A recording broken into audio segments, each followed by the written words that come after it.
this video, we are going to look at exothermic and endothermic reactions. So what are they? How are they different?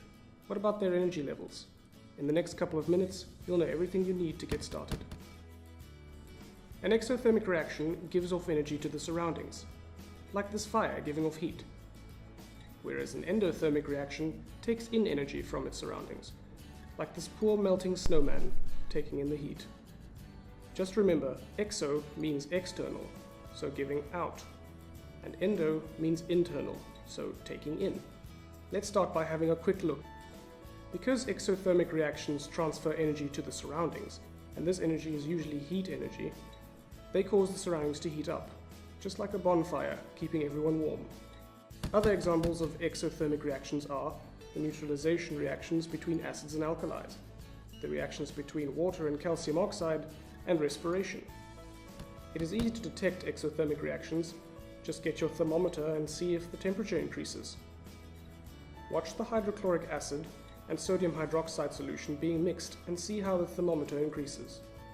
Most chemical reactions are exothermic because heat is given out. Physical processes can also be endothermic or exothermic. When something freezes, it goes from liquid to solid. Bonds need to be made for this to happen, and to make bonds you need to do some work. Thus energy is given out and freezing is exothermic.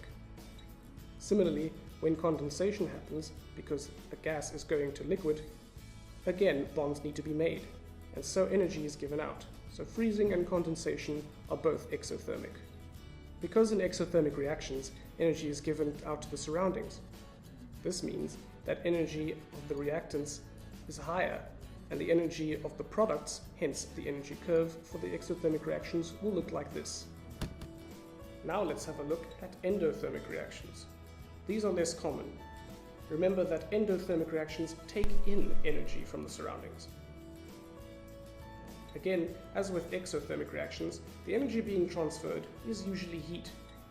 So in endothermic reactions, the surroundings usually get colder.